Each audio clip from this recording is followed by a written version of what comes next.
Hello. Hi. Um I know. I'm just as surprised as you are. I just I get to that part of my day where I'm like, am I going to do another one? And I'm like, I think I kind of want to. So yeah. I feel like a bit like Jack Skellington near the end of The Nightmare Before Christmas when he realizes that he feels just like his old bony self again, or something. I may be paraphrasing. Pretty close, though, I think. Right. This is Harry Potter Abridged. And this is episode numero 30. That is to say, number 30. So, or something. I don't know. That was just a air horn. I mean, not an actual air horn. I made a horn sound. It's a mouth horn. That's what it. Okay. Yeah, there's nothing. I can't say that I'm doing anything particularly special for our 30th episode. However, it is a chapter with where we get our first look at young Voldemort. So that's a spoiler and also a pretty significant thing. So yeah, this is we're doing just in case you just dropped in. We are in not even in the middle. We're past the middle. We are in Harry Potter and the Chamber of Secrets. Where are we? Let's. I feel like I just saw this. Where are we? There we are. We are. Oh wow. Let's see. 1, 2, 3, 4. Excuse me. There are 5 chapters remaining after the one that we're doing right now. Cinco más. That's pretty exciting. Anyway, we're not going to make any further predictions. We're just making a note of that. This is chapter 13. It is entitled "The Very Secret Diary." And so, let's see, right. So, at the very end of the previous chapter, Hermione was discovered having the face of a black cat. Infer what you will. And so we start the next chapter with a note that Hermione ends up staying in the hospital wing for several weeks.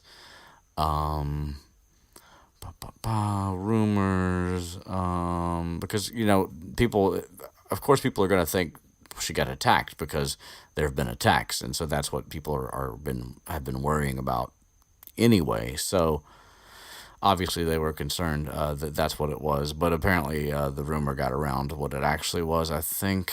But regardless, people kept trying to sneak by, and so Madame Pomfrey put up the curtains to keep people from seeing her, and so that people wouldn't have to see her. She could avoid the shame of the fur face action.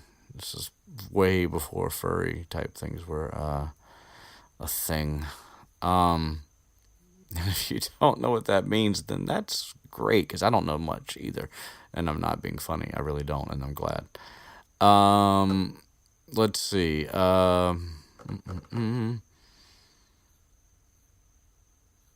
And so we, of course, Harry and Ron are visiting Hermione every evening and bringing her the homework and the school stuff and all of that. Ron, of course, is like, if it was me, I'd be taking a break. But of course, Hermione's like, I have to stay on top of this, not only because I probably actually have to, but also because I am Hermione, and I'm gonna. So, but after a bit, let's see, what does it say? How long that was? That her face was clear.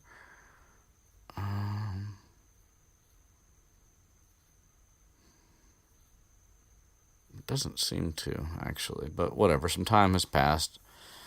Well, it said she was in there for several weeks, right? Yeah. So, right. Um,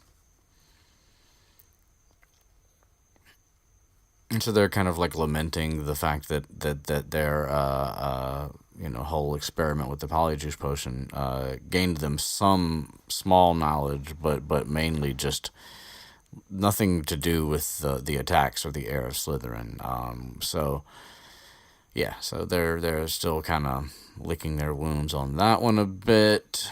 Um,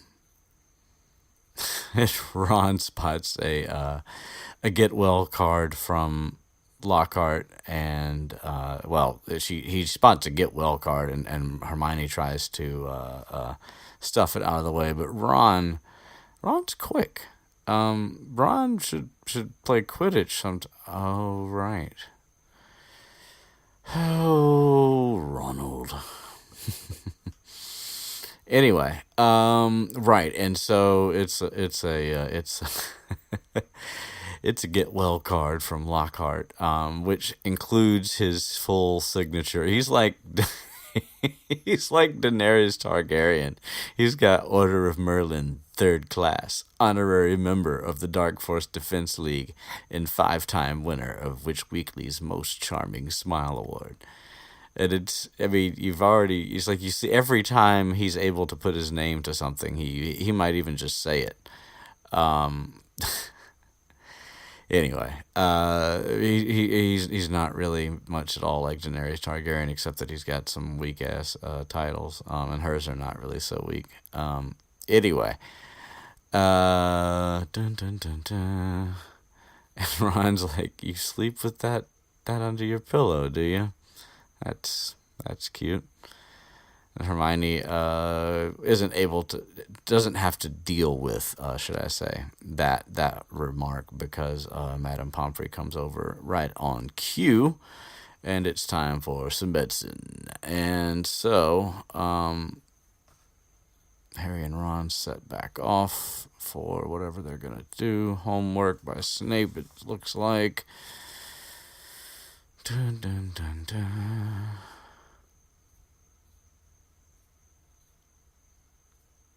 And so they're walking and discussing some homework shit, and then they hear Filch yelling. Which is interesting. Most of the time, I think, in other circumstances, if a student hears Filch raging, you just want to go in the opposite direction, like literally immediately. That's just your best plan. Like, plan an alternate route, get around it, don't get anywhere near. But because we've got a bunch of Veronica Marses running around here, that need to get to the bottom of things, they decide to proceed not headlong toward, but with caution. They proceed towards Filch's voice because they're curious, and not without reason. And they're worried that maybe it's another attack. And then eventually they're able to hear Filch, and he's bitching about there's going to be more work for him to do, and blah, blah, blah. And so that reminds me, somebody, I don't remember who now, whether it was in Facebook or on YouTube, but somebody said something about the fact that, like, it was like revisionist to like make the house elves be the ones who clean when they show Filch cleaning early on. And I think if you pay attention to what they actually say about what they do, I think there's room for that overlap. I don't think it's actually a mistake. And I know I'm like quick to defend, but only if it makes sense. Like, I'm also quick to criticize, so whatever. Anyway, I'm defending myself right now, man. But Filch does, it seems like, a lot of the like public areas, like he'll be cleaning steps and shit like that, and like just general messes that are in like in the area where like the students are, like, the common areas basically.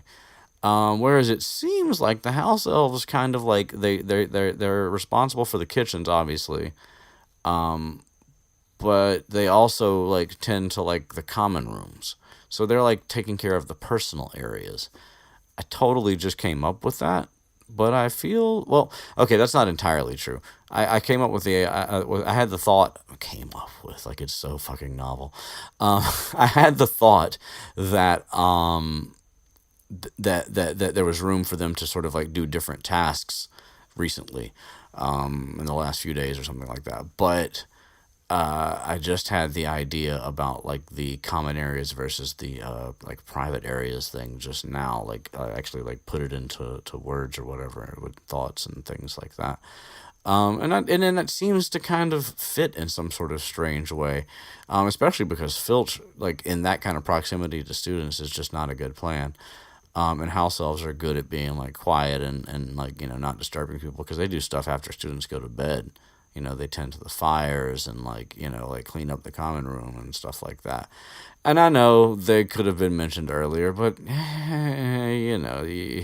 hindsight's 2020, and as it stands, even though Rowling does love to give us plenty of extra information about the world, which I have no problem with personally, she hasn't chosen, and I don't think she will ever choose to do any like rewrites of early books to like make them more airtight plot wise. Because I mean, the stories are good regardless, and I don't think they're not intricate enough to warrant that. Some people have done those things. Hell, Tolkien did it. Stephen King has done it a couple of times, apparently. Well, his were more like edits than rewrites, but there's some of that too, I think. And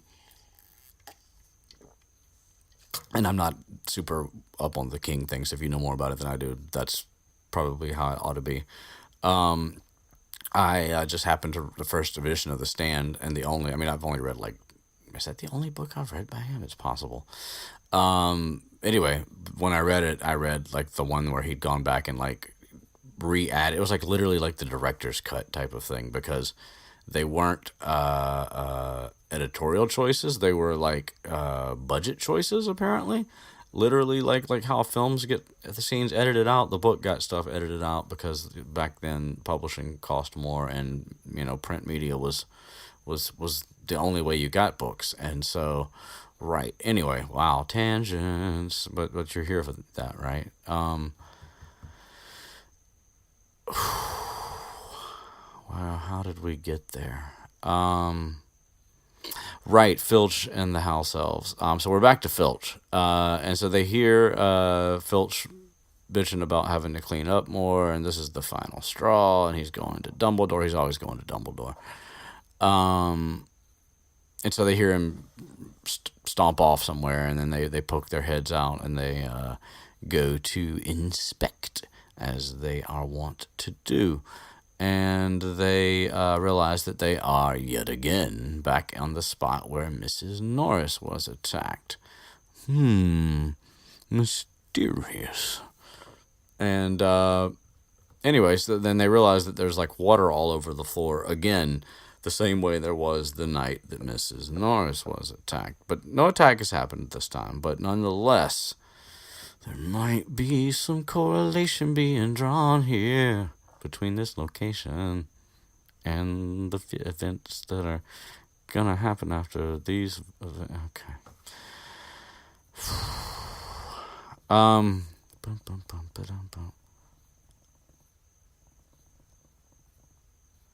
And they hear Moaning Myrtle doing her Moaning Myrtle thing. Completely unimportant character. Just wailing in the bathroom. No big deal. Nothing to see here.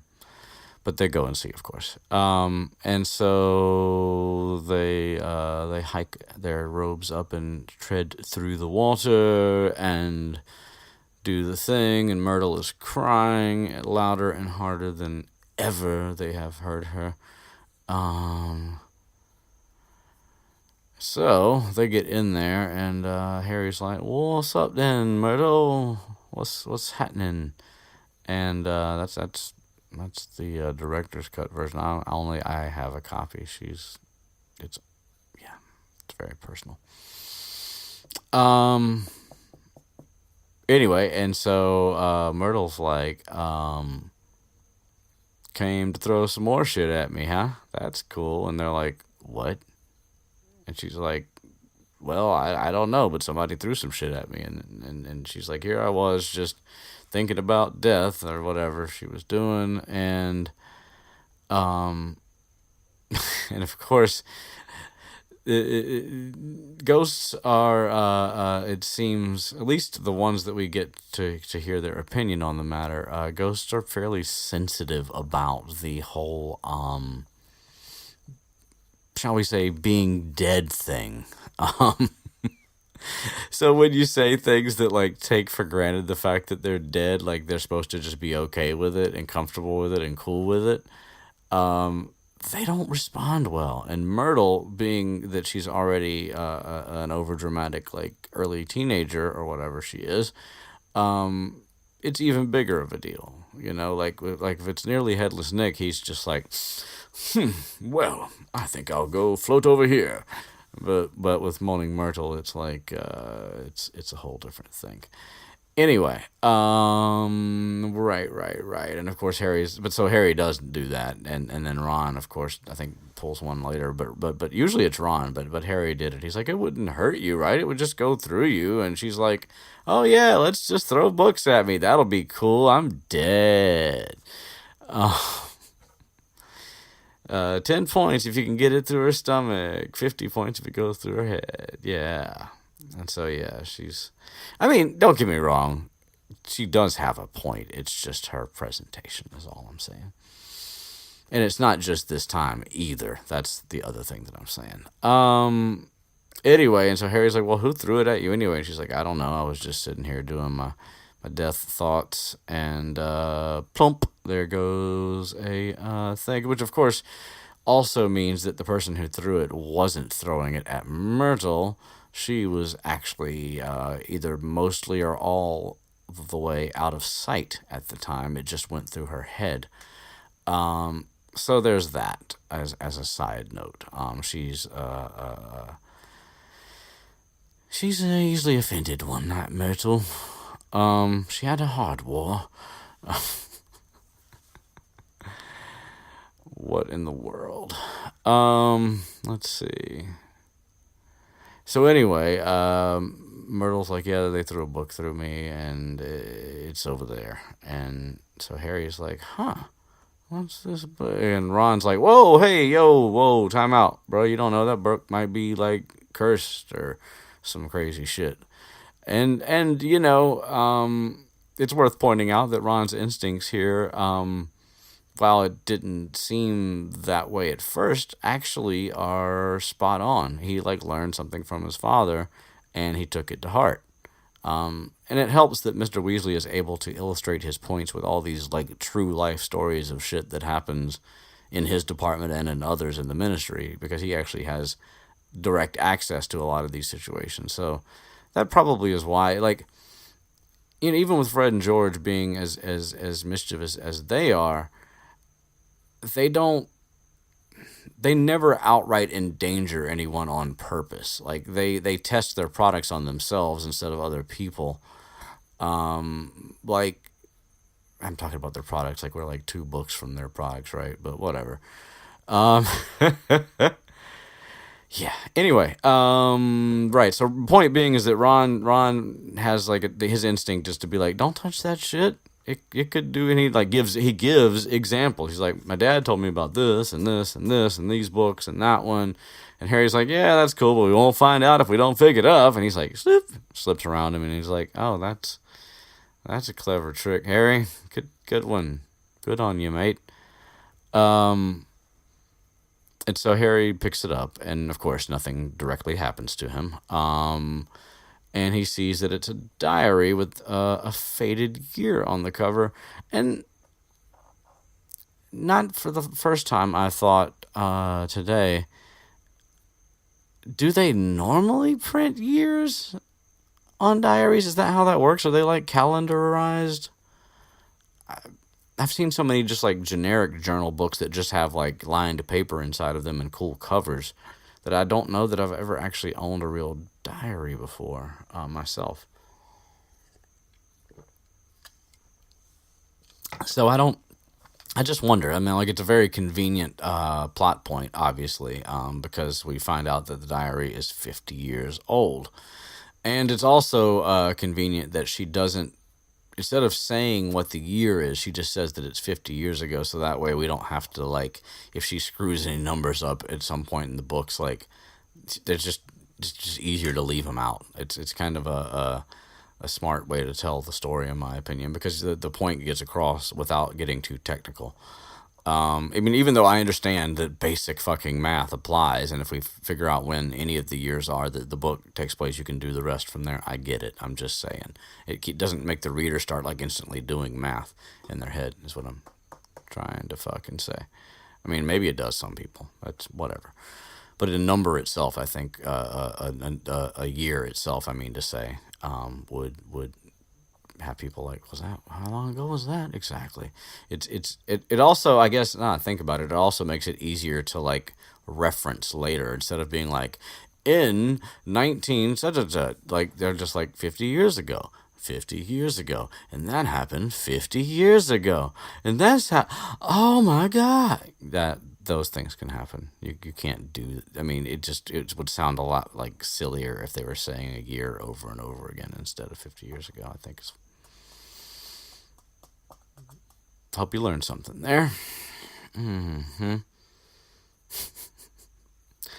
Maybe this is a special edition of Harry Potter Abridged, because I don't know what we're doing right now. I mean, I do. Right. So anyway, Harry, after discovering that the diary is 50 years old, he sees that. Ron looks over his shoulder hesitantly and sees the name T.M. Riddle inside the front cover, and that's the only writing that's in there. It is inside the front cover, right? Well, it says on the first page. I'm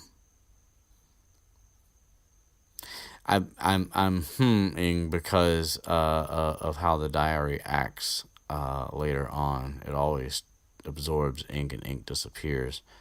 And that's not to say that somebody who made a, shall we say, special diary might not have been able to also have the power to make one bit of text stick around for a reason.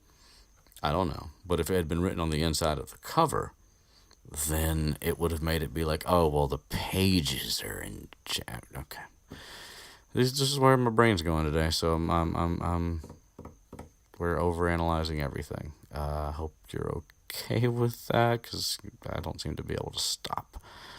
That sounds like a really horrible argument for something heinous and hideous. Fortunately, this is something you could hit the pause button or close, and you're under no obligation. Just in case you didn't know that.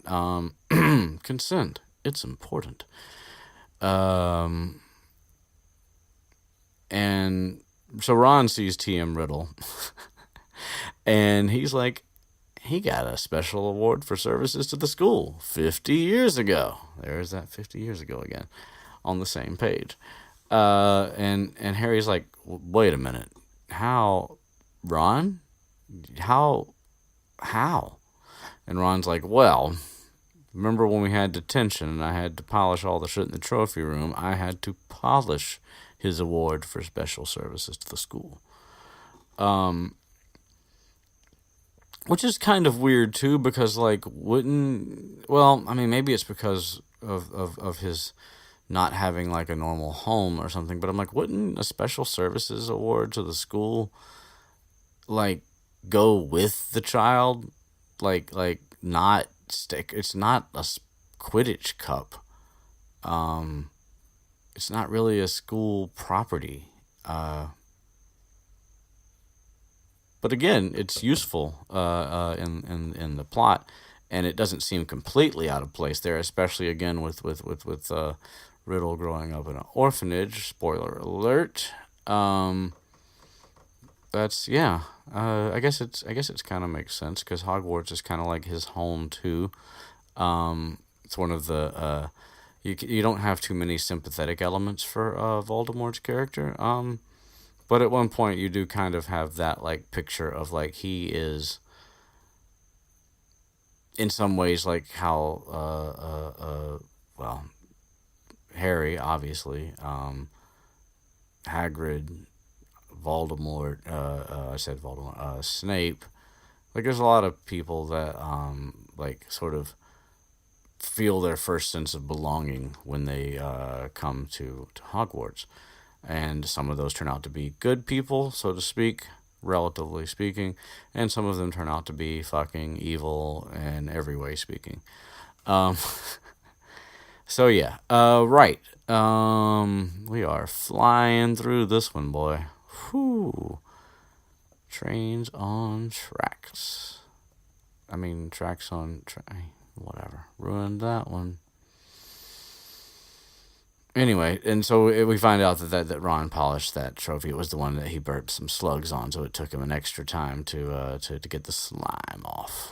And so Harry's like just kind of like going through the library, and I mean the library, and going through the diary, and there's nothing in it. It's like, aside from that one page that has T.M. Riddle and smudged ink on the front page, everything else is completely empty. And they wonder, Ron wonders like why somebody would want to flush it away in the first place, which is a curious question. First of all, why does somebody have a diary if they're dated that's dated 50 years ago? 50 years ago. And also, why did they try to flush it down a toilet that happened to also have Myrtle in it? These are questions that we don't know right now. But Harry looks and sees that it was bought in a Muggle part of London, Vauxhall Road. And Ron's like, you should throw it away. And he makes a joke about throwing it through Myrtle's nose for 50 pence. And that's the end of that chapter. And Harry pockets it. He doesn't throw it away. Because he has like some sort of, okay. So this is what I was thinking a minute ago. Well, first of all, so there's some people who would say, and maybe accurately, I mean, I don't know if this is she's admitted to this or one way or the other, but some people would say that at this point in the writing that Rowling hadn't decided about the Horcruxes yet, and that Harry Scar was just meant to be like a connection to Voldemort, but not specifically a seventh of his soul or any of that. I wouldn't be terribly shocked either way. I definitely think it's possible that she knew. But who knows? It's hard to say. But my point is if she had, or even if she hadn't, maybe, even if she decided that there was something about the scar that was connected to Voldemort, it makes me wonder if he maybe felt something very like I don't know, like just some sort of like weird sixth sense kind of thing where when he picked up the diary, he could, and because he says he can't explain, it's in the text in a way, because he talked about how he can't really explain to himself why he just hung on to it, but he did. So there's like something, I mean, you could say that it's like just some sort of hunch, but I sort of like to think that it's like a little bit more, not mysterious, but magical. Like magical in a logical sense, that like there's a legit connection between something in his head and in that diary. And that even if it just gives him like just a, like sort of like a spidey sense, tingly kind of thing that he can't explain, that would be enough to make some kind of sense, in my opinion. Anyway. So finally, at the beginning of February, which of course, like she throws in there, like, and can't remember the last time I saw a date. I'm sure it probably wasn't that long ago, but anyway, Hermione is out of the hospital wing and tailless and fur free, which sounds like some other. I don't really know what it sounds like. It just sounds like something. The title of something.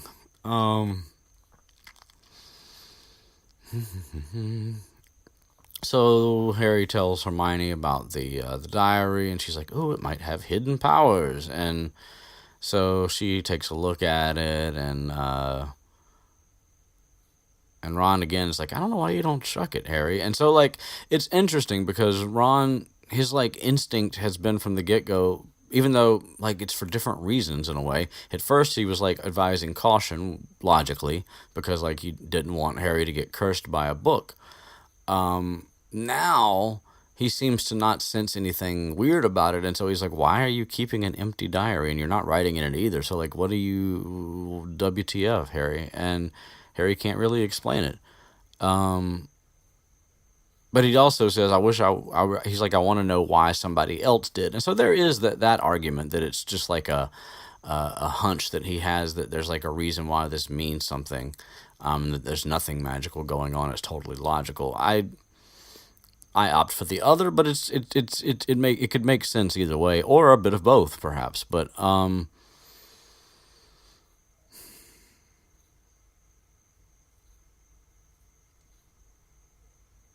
yeah, and then and Harry's also like, I'd like to know how he got that award too, and Ron's like, it could be anything.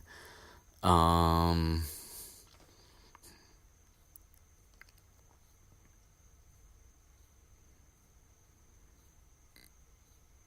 and then we get like one of these like, let's make Harry and Hermione the smart ones and Ron the stupid one moments, where Ron's just like very like he's like going back and forth between being like dead on about something and then just being like completely thick about something else. Anyway, and so like basically first of all we get the whole 50 years ago thing that I was just talking about. So and Harry like so Harry catches Hermione's eye and he can tell from the way she's looking that she's thinking the same thing he is, and Ron's like, what? And they're like, well, Chamber of Secrets opened 50 years ago. And Ron's like, okay. And so then Hermione's like, and this diary 50 years ago. And Ron's like, oh, okay. And then Hermione's like, dude, like we just spelled it out for you. Like, T.M. Riddle, you're the one who knew that he got a special award for services to the school. Maybe the service 50 years ago was catching the heir of Slytherin and stopping the attacks, because obviously if that had not happened, the school would not still be open. Okay, she doesn't say all that extra stuff, but you know what I'm saying. Right, so there's all that I just, okay, right.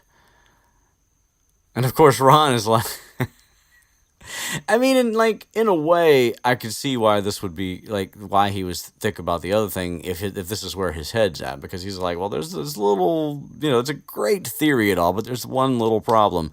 There's nothing in the diary, Hermione. And so Hermione's like, well, and of course even though she doesn't figure anything out here, she's correct to suggest that there could be things hidden. It doesn't necessarily just have to have things written in it. There could be information or writing that's hidden on purpose. And so she tries a charm that doesn't work. I think it's a charm. It just sounds like one. Aberrecium. That sounds like a charm to me. It's not a curse. And it's not a jinx, and it's not a hex, and it's got to be a charm. So nothing happens, and then she pulls out this thing called a revealer, which looks like an eraser, and that doesn't work. And so, anyway, Ron's like, yeah, there's nothing in there. Like, that's why this whole thing y'all were talking about, like, it didn't make any sense to me, because it didn't make any sense. But I don't know if that's really what was going on. And so yeah, so then we get that mention, like Harry just can't explain even to himself why he doesn't just get rid of it. Like he should just chunk it, but he doesn't. And again, I don't know if that's supposed to be hunch or magic or both. But anyway. And he keeps picking it up and turning the pages. Like to me, it's magic. Or magical connection anyway.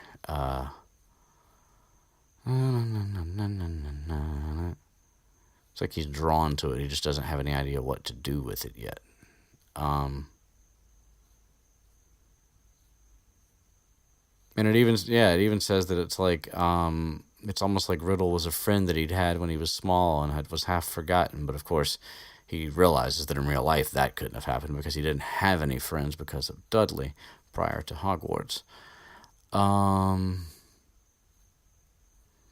So anyway, the next day they go and check out Riddle's award, which of course doesn't contain information about why he got it. And Ron obviously knew that, and also comments that it's a good thing because otherwise it would be bigger and he'd still be polishing it. Of course he wouldn't technically, but that's just, and they find out that he used to be a prefect and a head boy, and Ron's like, he sounds like Percy, top of everything. And Hermione's like, you say that like it's a bad thing. And so we have more of the Ron and Hermione dynamic, which alternately could be suggested to be like why they ended up together, or like proof that they shouldn't have been, whichever side you like to take on that. Right. So we're moving into spring. The sun is now beginning to shine. Hadn't been any. So the weather's warming up. There haven't been that many attacks. People are starting to feel a little bit lighter, so their moods are changing collectively with the season. So a little seasonal affective disorder never hurt anybody, except when it did. And we get an update that the mandrakes are nearly ready to be repotted again, and so it won't be too much longer before they'll be getting them. They go through these like kind of stereotypical teenage and life like human patterns, but like in fast forward. Right now they're leaving childhood and their acne's going to clear up, and then they'll be ready to repot, and then after that it won't be long until they're cutting them up and stewing them. And I wonder, because let's face it, because they made them into like humanoid figures in the root system, like Cabbage Patch Kids or something. When they talk about cutting them up and stewing them, are they talking about the body parts down there, or are they talking about the leafy shit that sticks out the top and the like? If they have to grow all the way up, it's not like they can't. Oh wow, that's really kind of disturbing. Right. Anyway, point being is that they're going to be ready before too much longer, and when that happens, they'll. She's telling Filch that you'll have Mrs. Norris back in no time. And speaking of the squibs and their cats and the cats' names, we already talked about Mrs. Norris, and that came from another fictional novel. I don't know about the source of this other one either, but I realized, because of where I am in the early parts of the fifth book right now too, in my current listen through, that Arabella Figg, Mrs. Figg's cat, is named Mr. Tibbles. And I don't know if he's the one that's like crossed with a chimera or whatever it is. But not chimera, Kneasel, not chimera. Sorry. Anyway, but yeah, I thought that was interesting that another squib who has like a cat that sort of seems to have like some sort of like magical-ish connection with. I'm like, are squibs like pseudo wargs? Is that what's going on? Kind of, almost. I like that. That's kind of fun. Anyway, but yeah, Mr. Tibbles and Idva did say that the other day. So we were talking the other day, and she was like, it's not that uncommon for people to like, especially with cats, to give them like names like that, like proper sounding formal names with Mr. or Miss or Mrs. at the beginning. So that's true too. So like that whole like trying to come up with a story for why, that really wasn't necessary. Just what struck my fancy in the moment, I suppose. But or my curiosity, as it were. Anyway, I did think that it was interesting that Mrs. Fig had a Mr. Tibbles. So that just sort of like goes along with that idea that the people just have cutesy formal names for their. And although you wouldn't fucking think of Filch as being very cutesy at all, but maybe I'm sure there's some tragic backstory there as to why he's so bitter, and maybe he was a nice man once. Maybe. Although if Snape's anything to go by, maybe he was a dick his whole life. But how did he end up with a cat named Mrs. Norris? It's a cute name. Maybe he read Muggle fiction. Who knows? Anything's possible. Right. A tangenting we will go. A tangenting we will go.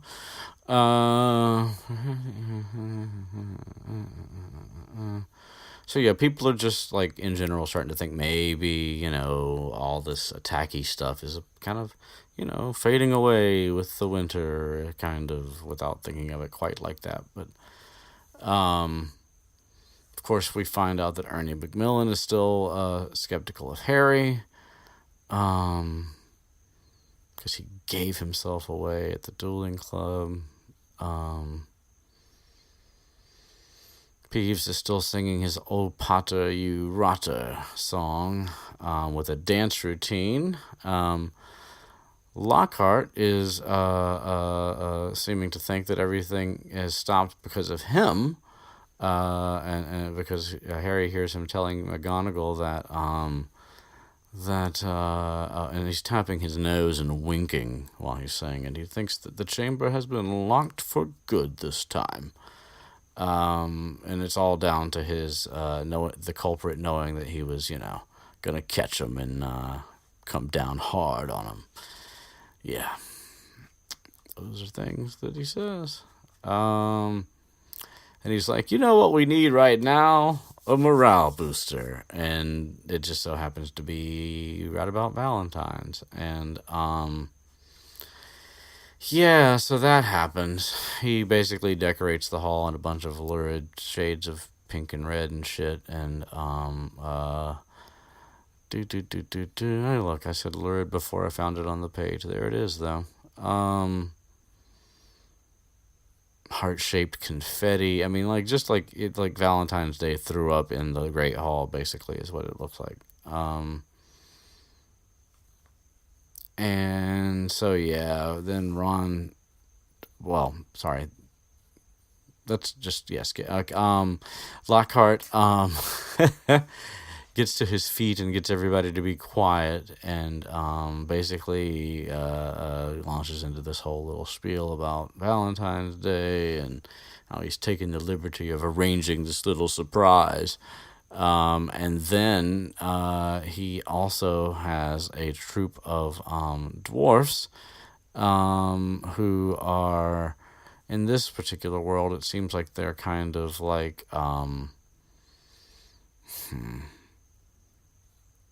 what kind of dwarfs? I don't know exactly. They fit into some sort of like mythological dwarf, but they're not like Lord of the Rings dwarfs, or dwarves as they are in that story with V. Anyway, whatever. They're dressed up as fucking cupids, and they are assigned to deliver valentines throughout the school, which is pretty ridiculous. But so is Lockhart. So all in accordance. Lockhart's like, why don't you ask Snape to whip up you a love potion? Snape's like, if you dare. Right, no good with the Snape voice today. Boop, boop, boop, boop, boop. So yeah, Lockhart says a bunch of stuff. He also says that he thanks the 46 people for the Valentines they sent him, and Ron's like, please tell me you weren't one of the 46, Hermione. And so Hermione, like, of course, is, of course, one of the 46, but she, like, finds a way to, like, get interested in something else. And anyway, so the dwarfs are running around the school delivering stuff, and then at some point later in the afternoon, one of them tracks Harry down, and he's like, oh shit. And he's like, it's a singing telegram kind of thing. and it has to be sang in a musical message for Harry Potter in person. And Harry's like, no, not here. He's like, there's a bunch of first years there, and Ginny's right there. Ginny's right there. Ginny's right there. That could be relevant to something.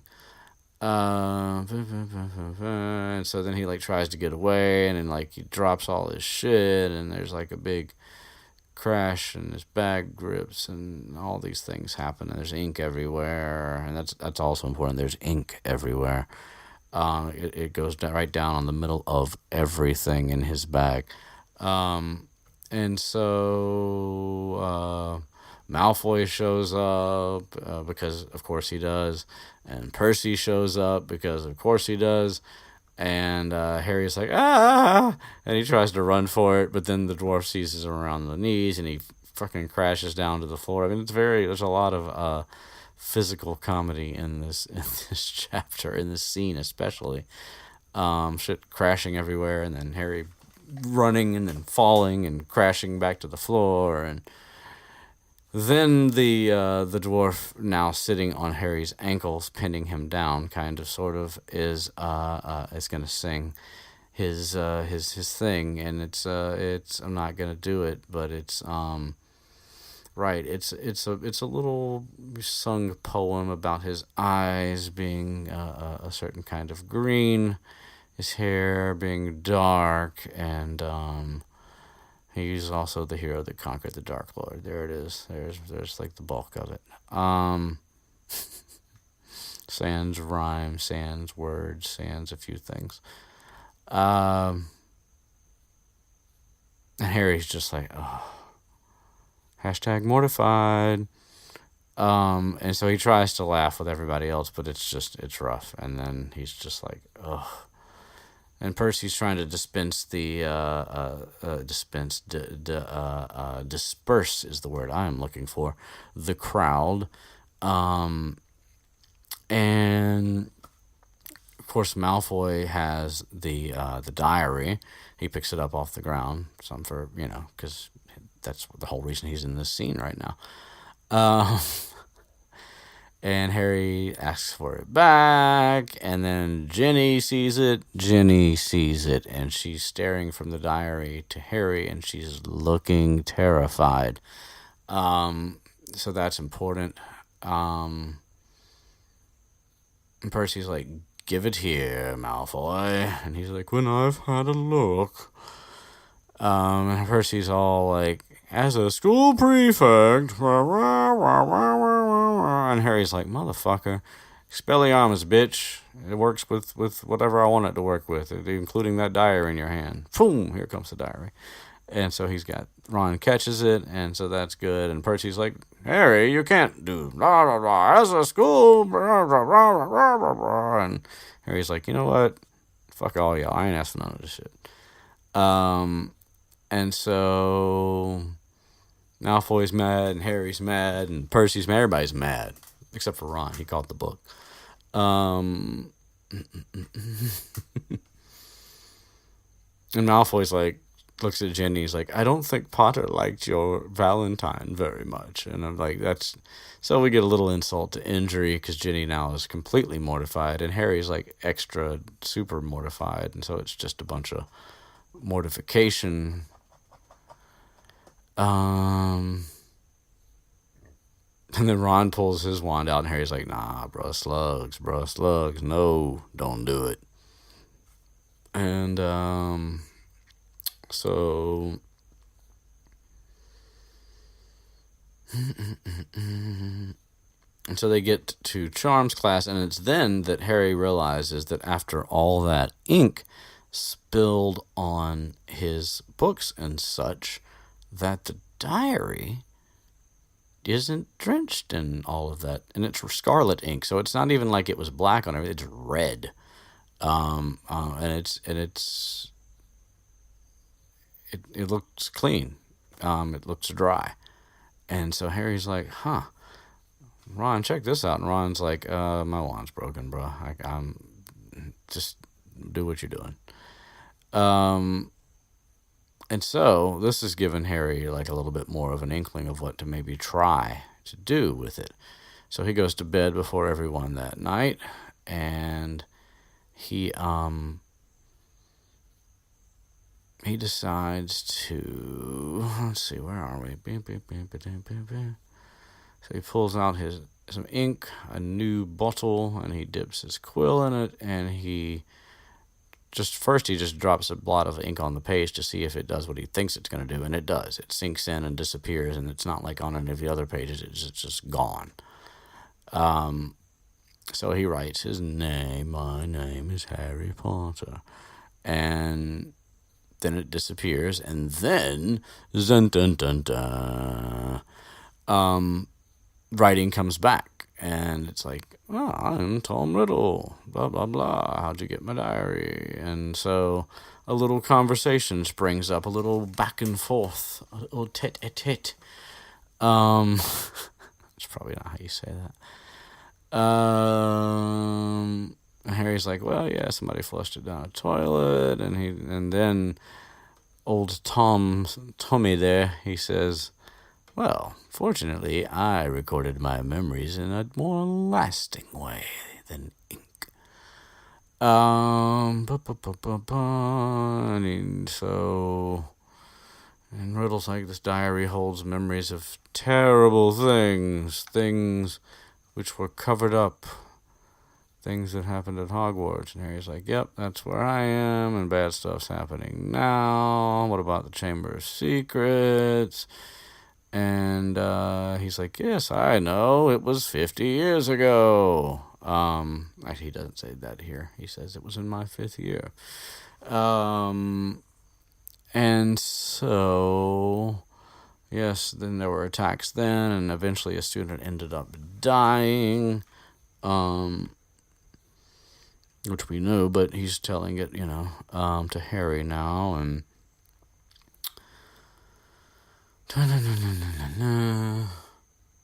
but he said he caught the person who opened it, and they got him expelled. So, but then he also says, but I knew it could happen again. The monster lived on, and the one who had the power to release it was not imprisoned. Which, I guess that is true, even in the lie. I'm sorry, in the context of the lie that he's telling, which obviously it is.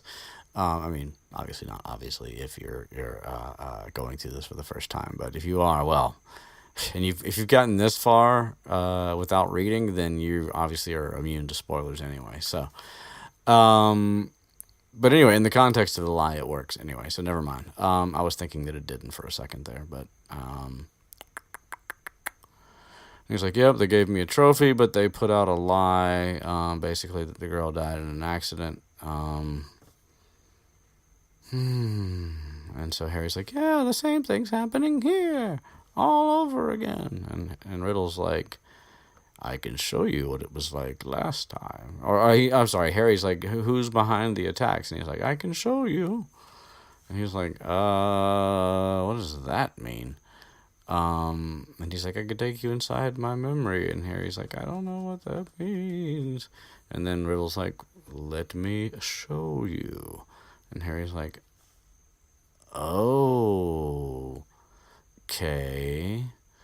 And then a kind of interesting effect happens, where we get some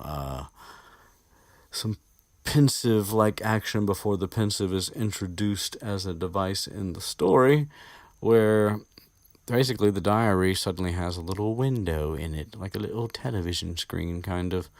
And Harry gets up next to it, and the next thing you know, he goes through it and is in a different place and time. That place being the headmaster's office, and that time being 50 years ago. And so,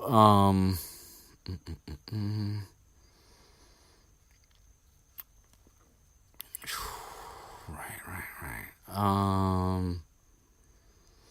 And so he thinks it's Dumbledore's office at first because that's his only reference point, but then he realizes that, well, not only is it not Dumbledore in the office, but the the spindly-legged tables and the silver instruments and such are not present. And so he realizes, oh, this is Tom Riddle's Hogwarts, not mine, from 50 years ago. And so, yeah, there's a different wizard sitting at the desk, and so Harry still doesn't really like fully grasp the concept though, because he's like, sorry, didn't mean to butt in, and of course, the wizard in the scene here doesn't look up at all, and Harry's like, I'll just go then, and he doesn't look up, and then Harry's like, maybe he's deaf, because I haven't figured this out yet, apparently. I'll go now, all yelling and shit, and nothing happened, and then finally it dawns on him that he's sort of a ghost to the past right now, where he can just see what's going on, but nobody can see him. And these kind of scenes are like they're interesting. I always wonder about like there's some like fundamental logic issues anytime something like this ever happens in any story. Even though I do like it sometimes as a storytelling device, because it's a cool way to see things where a character in the present can see the past without time travel, and without like having to have like the person who experienced it tell it in their own words. It's like here you get sort of the best of both. But of course, like by the same token, like how does like I guess you just gotta go where your mind wills yourself to go. Because I mean, I feel like Harry actually is physically, his body is running or walking when he does run or walk in these scenes, but there's no floor for him to technically stand on. He's standing in a memory. How does that? It's magic. Just let it go. It's magic, right? It's magic. Okay, cool. So he's there, and anyway, so the wizard that's sitting at the desk is an even older and more frail wizard than Dumbledore, because Dumbledore is somebody that like is old but doesn't really seem frail, at least not until really late, even in in this context of the story, which is only several years, but. Anyway, and so the wizard looks expectant, like he's waiting on something, and then finally a knock is on the door, and he's all, enter, and a boy comes in, and then he realizes it's Riddle, and he's obviously been called to the office. He didn't schedule the appointment himself, and Riddle's like, yeah, I got this, I got your letter. And he's like, don't you want to go home for the holidays? So we realize that that's what the topic of the conversation is. And we realize that, we get some backstory on our young Riddle here. We find out that he is a half-blood, that his father was a muggle, and his mother was a witch.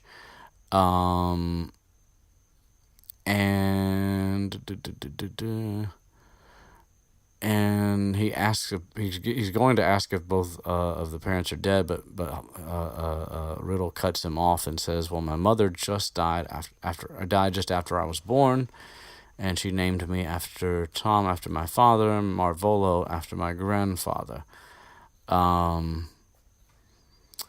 So yeah, but anyway, the point is that Riddle grew up in a Muggle orphanage, and that's a place that he's not fond of, that he doesn't like at all for various reasons that we don't really learn till later, but still.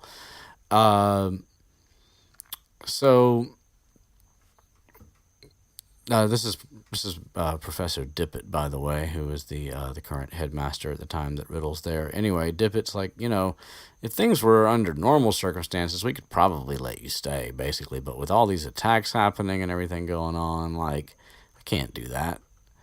And so yeah, Riddle's like, well, what if they stopped? What if those attacks stopped happening? And Dippet's like, so do you know something about like what? Whoa. And he's like, no, I don't know anything. And so Harry can sort of like tell that that Riddle's lying, though, because he just got done telling Dumbledore no, answering a question no, that obviously the answer was not no too. So he felt like it was the same kind of thing. Anyway, and so then Dippet lets Riddle go, and so Riddle heads out, and you can tell that he's like, well, he comes to a decision. He like stops, and then like he kind of like visually comes to a decision and decides to do something, and so he heads off. And so they go down into the dungeon area, and not, I mean, it's more, I guess it is kind of a coincidence, but it's still kind of funny. But the chamber that Riddle decides to duck off into, where he's going to do a bit of waiting and hiding, is the same one that is the present day dungeon that Harry has Snape has potions in with Snape. Anyway, so that happens, and so they sit for a while. Oh, I'm sorry, I skipped ahead. On the way to do this, he runs by a younger Dumbledore who has auburn hair, and because he's 50 years younger, it's a significant difference. And so anyway, it's not a big deal. He just asks Riddle where he's been, and he's giving him that penetrating blue-eyed stare. Anyway, yeah. So then what I just said happens, and they end up in that dungeon for a while, and Harry's like sitting there like, okay, this is all interesting and shit, but what the fuck? And so like nearly an hour goes by, and then finally, just as he's about to be like, man, can I get out of this memory? Like, how do I eject memory? And then they hear something out in the corridor, and a person shuffles by, and let's see. And so then, yeah, so they come out, and they follow the, I say they, I mean, obviously Riddle's acting. It's a memory of Riddle from 50 years ago, and Harry's just running along behind. But they both do the same thing, basically. So their movements, and so they move down the hallway after the sound of the footsteps, and then they come to a point where they stop, and you hear a voice, which when you're listening to the audiobook, you're kind of given a clue as to what voice it is, because Stephen Fry is really good. Also, the writing is done in such a way that it's Hagrid. Come on, gotta get you out of here. Come on now, stuff like that. And so yeah, Riddle jumps out, and Harry comes out behind him, and then he sees, a giant boy who happens to be 50 years ago Hagrid. And so Riddle is like, what's up there, Rubius? What's happening with you? And Hagrid's like, what you doing down here then? And he's like, this is it. I'm gonna have to turn you in. So we see right away that knowing, well, you couldn't know, but that's the beauty of it. The first time through, you're like, oh man, Hagrid, what are you doing? Anyway, so yeah, and Riddle's like so good with it, like he's so good at manipulating people too, to a certain degree. He's like, I don't think you meant to kill anyone, but monsters aren't good pets. And Hagrid's like, no, it didn't kill no one. So they kind of go back and forth, and Riddle's like, the dead girl's parents will be here tomorrow. The least we can do is stop the killer, basically. He's like, it wasn't him, and we're like, who's him? What's the him? And Riddle's like, stand aside, which, oh, by the way, stand aside. I just noticed that today when I was re-listening to it. Like, hello, not flashback. What do you reference? Whatever to what he said to Lily before he killed Harry. Stand aside. Except that it seems that in this particular case, Hagrid. Yeah, it would have really been interesting if somehow that. I mean, obviously we didn't want him to kill Hagrid, but whatever. He doesn't use a killing spell after he says stand aside. But it is exactly what he said to Lily. Anyway, so what happens in this case is that he uses a spell to like bang the door open of this cupboard that Hagrid was kneeling down in front of when they first walked up, and the door flies open, and a big ass fucking spider comes out of it. Not nearly as big as what we might see, but big. And Riddle's about to like try and curse it, but too late. It like comes and bowls him over, which that's another interesting thing about it. Like, I mean, we find out later in this book that that this particular monster, who has a name of Aragog, is not dead in the present, which means that the Aragog wasn't caught in the past. So, without the spider, how did Riddle convince the school and or the ministry that it was Hagrid? I don't think I've ever thought about it quite like that. Like how, I mean, and you know, the case of Hagrid to me is one of the most unjust things in the fucking story anyway. Like, I mean, like, it's like proven, at the very least at the end of this book, but it's proven that he didn't do it ever.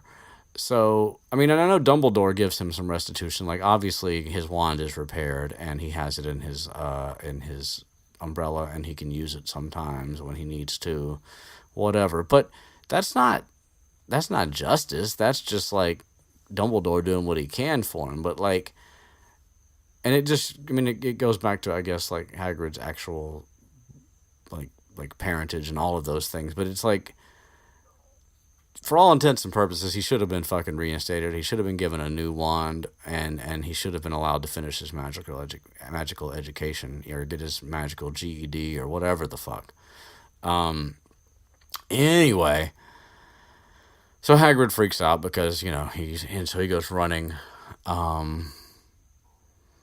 Let's see. And so, yeah, and that's it. The scene, like, whirls into blackness. So we don't really know what happens. But like I said, we do know some things. And we know that Aragog escaped and into the forest. I'm assuming that's when it happened. I mean, otherwise they would have killed him. The ministry would have. So, again, how like, maybe there's something I'm just forgetting from, like, later on in this book, or from, like, other things, or I don't know. Please correct me or enlighten me. But I don't know how the fuck did they convict Hagrid without Aragog's body as proof of being the monster? I mean, obviously we know that the attacks were able to stop because it was actually, you know, okay. Anyway, but guaranteeing that, that's, I don't. Oh, Hagrid. And so then Harry lands back in his room on his bed, and just as he comes back into the present, all sweaty with the diary laying on him, Ron comes in, and he's like, "Oh, there you are." And Harry's like, he's all sweaty and shaky and shit, and Ron's like, "What up?" And he's like, "It was Hagrid. Hagrid opened the Chamber of Secrets 50 years ago." And so that's how that one ends.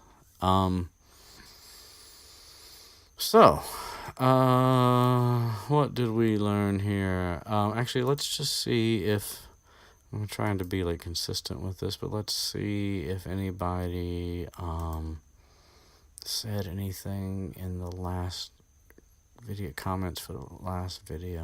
I don't know if they did or not.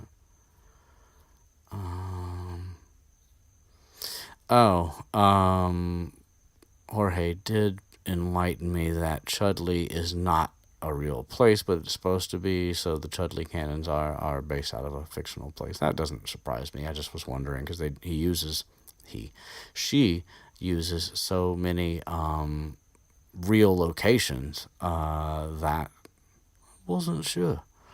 Anyway, so that's that. But as far as this chapter is concerned, I'm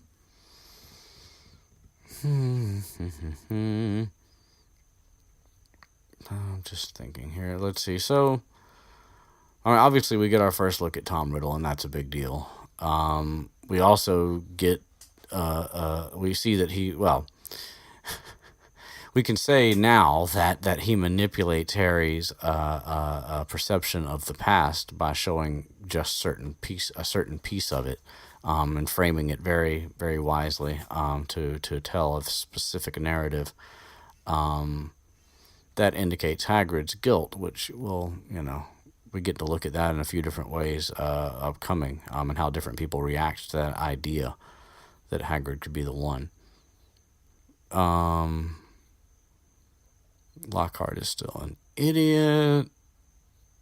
The diary, while so far it hasn't proven dangerous, we can, one might suspect that there are at least some nefarious things about it. And so Ron's caution is not exactly a bad thing, even now. We just don't know it all yet. Jenny is still looking very uncomfortable in general, and we find out for sure that Jenny's crush on Harry is still way legit. And I think that's about it. Happy 30th episode. Here's to getting to the end of Chamber of Secrets and rushing headlong into Prisoner of Azkaban. Fingers crossed. No promises. All right, guys. We will see you hopefully very soon. Have a lovely rest of your day segment that you are currently in. Peace.